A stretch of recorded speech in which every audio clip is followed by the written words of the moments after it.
Kahit yung foreigner, kumakain din ng sardines. Na-weirduhan ako kasi nga sardinas, tapos tinapay. So, chinecheck na ni husband kung nandun pa ba yung tubig sa loob ng bag. Guys, wala na yung tubig. May nagnakaw.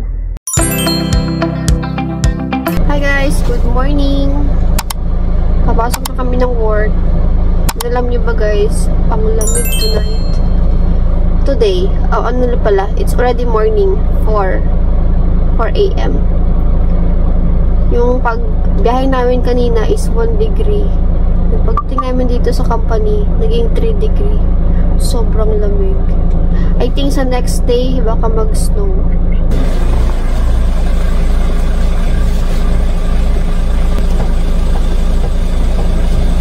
Let's go guys. Let's start na. Kasi it's already late. Binuksan lang ni husband yung door ng trailer. Wala pa yung laman, oh. Tadaan! Kakarating lang din naman namin. Tulungan ko siya mag-load kasi nga ang dami niyang ilo-load. Nasa 28 pallets lahat. Pero isang address lang. Dito lang. So, part na siya. You see guys, iba na naman yung namin, trailer. Ito ba, mukha siyang bago. So guys, kailangan ko lang siyang pirmahan. Yung mga CR. Yung CR kasi si husband. Ito yung yeah, because so many people.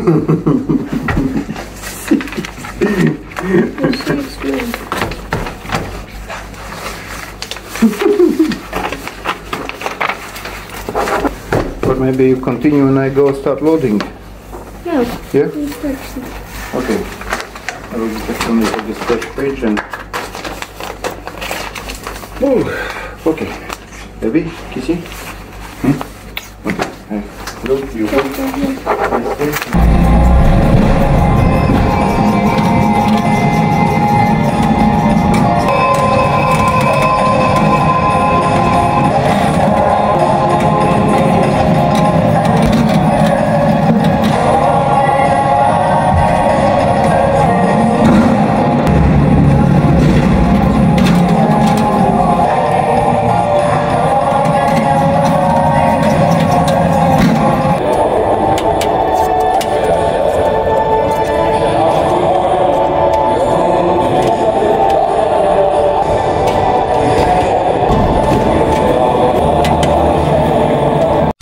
Yan guys, oh. Mga sensitive yung yung lalagyan kasi nga karton. Konting pagkakamali lang, tumba na agad. Mga watermelon yung namin, oh. Ito naman siya. Mga plant. Tomatoes. Iba't ibang klase ng ng ilo-load namin. So, madami pa yung ilo-load namin. Ang dami pa, oh. Tingnan nyo. Yan, nakapila dyan. Yan yung ilo-load namin. Ang dami. Ito naman, melon. It's a melon, babe, right? Yeah, it's a melon, guys. Can you check the next? Tingnan nyo, guys, yung kamote nila. Yan yung kamote. Napuno guys yung aming trailer. Kunti na lang, puno na. Ang daming iba't ibang klase ng niload namin. Merong chili, tomato, cucumber, tapos kamote. Actually, everything guys. Meron ding onion, ginger. Ang dami. Guys, finally natapos na kami mag-load and pupunta na kami sa first loading namin. So, yung unang loading namin is sa Hueze, next is Marl, and yung pangatlo is Oberhausen. Tingnan nyo guys yung bibig ko, umuusok. Sobrang lamig. 3 degree na ngayon.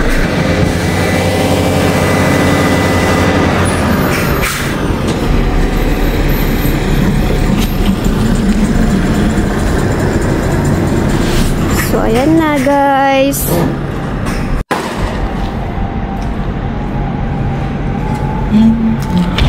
So guys, nandito na kami sa sa pangalawang company dito sa Marl Vibe, right? Marl. And ngayon, hinihintay pa namin ma-pre yung dock. Tapos, kami yung next. Diyan kami magpa-park kapag tapos na yung ibang truck. Yung iba naman, nakapila din.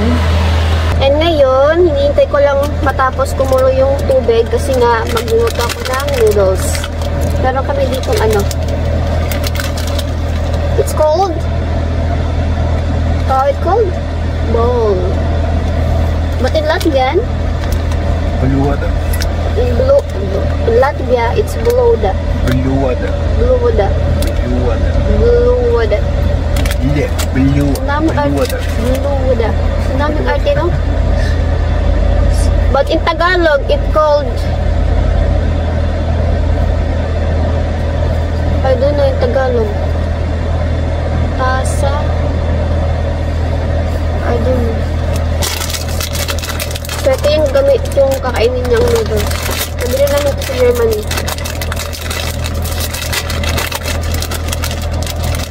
Nagutom na yung ating amo. Ang liit lang, oh. Kasyang-kasya. No, baby, it's coming to me. Seasoning. I was thinking he's go there, but no, it's going to me. Kumulo na guys yung tubig. Saka naman tumawag yung yung sa office. So, mag-umpisa na siya sa mag-park. So, hindi na siya makakain ng noodles. Ako na yung kakain. Yung kinakain niya yung sardines na. Thank you, baby. Welcome. So, ito siya guys. You see guys, kahit yung foreigner, kumakain din ng sardines.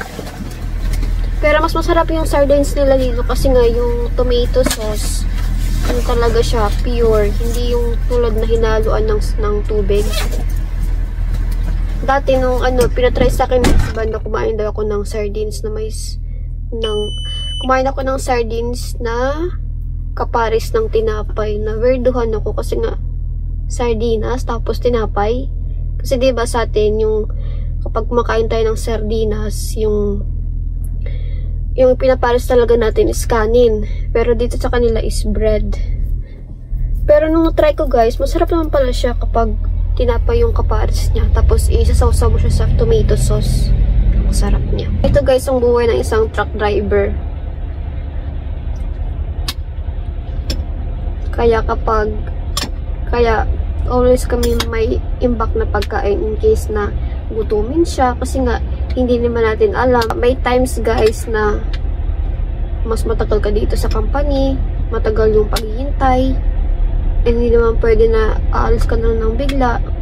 And then sometimes also, hindi ka din pwede mag-stop ng gas station para lang bumili ng pagkain. Kasi nga, merong time na hinahabol mo talaga yung oras. So, ika-cancel mo na lang yung pagbili ng pagkain. Guys, meron akong chika sa inyo.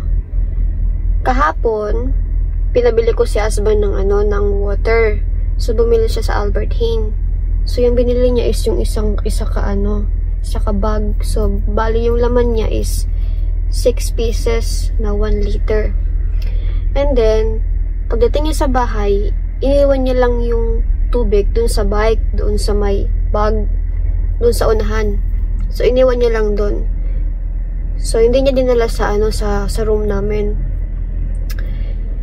And, alam niyo ba, nung kaninang umaga, pagpasok namin, so, chinecheck na ni husband kung nandun pa ba yung tubig sa loob ng bag.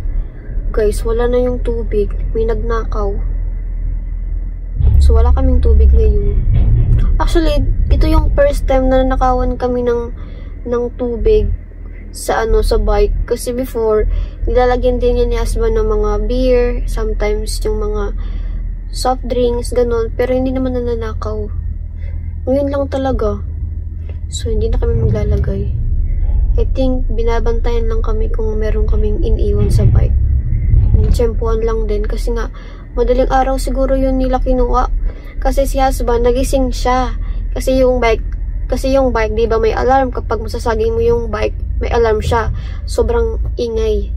So, bumangon si husband kagabi ng 2 AM.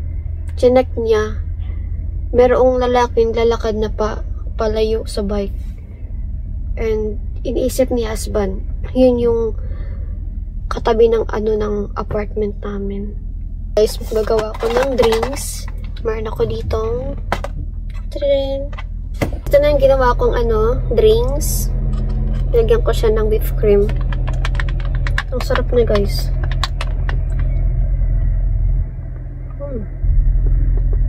Habang hinihintay namin na i-check yung mga load sa loob, kasi nga, tapos na ni husband i-load yung mga vegetables.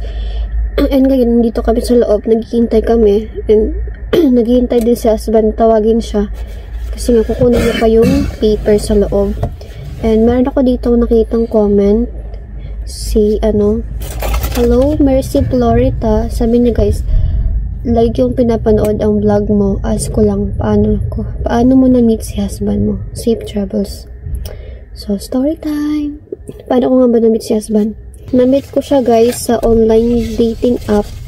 Lalagay ko sa taas yung itsura niya para in case na gusto niyo din mag-download. Habang ako yung nag-swipe, kasi nga diba sa dating app, nag-swipe ka lang. Tapos, saktong-sakto, guys, nung pag-swipe ko, dumaan yung profile niya. So, clinic ko siya, tapos tingnan ko yung yung bio. Wala naman nakalagay na bio. Tapos, tinignan ko doon yung profile picture niya. Hindi ko actually bet, kasi nga, medyo strict yung mukha niya. So, ayun, hindi ko na-mine yung profile picture niya. Tinry ko lang, kasi nga, diba, chat lang naman. So, wala namang mawawala kung i-chat mo, kung itatry mo i-chat. So, ayun na nga, chinat ko siya. Ako mismo ako yung naunang mag-chat sa kanya. Sabi ko, hi. Tapos, siguro mga kinabukasan na siya nag-reply. Tapos, nag-hello din siya. Tapos, ayun. So, mahaba na yung usapan namin dun sa dating site. And then, hiningi ko na yung WhatsApp number niya. Kasi nga, di ba kapag magamit ka ng dating app, kailangan mayroong load. At that time, wala naman akong load everyday. So, minabuti ko na sa WhatsApp na lang kami nag-usap. So, binigay niya sa akin yung WhatsApp number niya. And then, inad ko din siya. So, doon na nag-continue yung namin yung conversation. And then, after that, nung nagkamabutihan na kami, napag-desisyon na namin na inilit na namin yung account namin dun sa dating app para mag-focus na lang sa sarili namin. I mean, sa isa't isa. So, ayun. So, after nun, guys, actually, nakakatawa nga kasi nga, diba, sweet na kami. Tapos, wala pang, hindi ko alam kung meron na bang label. Like, kung kami na ba talaga, kasi nga hindi naman kami nagsasabi ng I love you, ayun. Tapos, I think nabanggit ko yun. Sabi ko, tayo na ba? Tapos sabi niya, yes, tayo na. Alam niyo ba guys, kapag magdi-date kayo ng apam, bilisan lang. Example, kapag nagkamabutihan kayo, so kayo na. Wala nang ligaw-ligaw. Pero, meron din namang ibang mga apam na nandiligaw pa. Pero, konti na lang. So, ayun. Kasi sabi ko sa kanya, bakit hindi ka nagsasabi ng I love you kung tayo na? Sabi niya, madali lang naman daw sabihin yung I love you, pero mahirap daw patunayan. Kaya pala ayaw niyang magsabi nun. So, okay. So, ayun. Namit ko nga pala siya guys sa namit ko siya noong year back 2021, February. Before ko siya na-meet, marami din akong chatmate kasi nga diba, kailangan mo din mag-collect ng mga chatmate. Kasi hindi naman pwede na isa lang yung i-chat mo, tapos hindi naman pala magiging kayo sa huli. So, mas mabuti yung madaming kang ka-chatmate para marami ka ding pagpipilian. Pero hindi ko sinasabi na pagsabay-sabay nyo sila. Kasi kapag mayroon na kayong napili, focus na lang kayo dun sa isa. Kasi yan yung naging problema sa mga ibang Pinay, pinagsasabay nila. So, ayun, ang ending, nagkakaproblema sila. Nandito na si husband, guys. Nakuha niya na yung papers. My love. 2 pallets return, baby. Tapos na si husband mag-unload dito sa Edeka, Germany. So, babalik na kami ng Netherlands para i-unload yung mga empty pallets. Tapos, meron din kaming 2 pallets na return, which is tomato, tapos yung isa. So, 2 pallets yung return. So, ibabalik namin siya kung saan namin kinuha.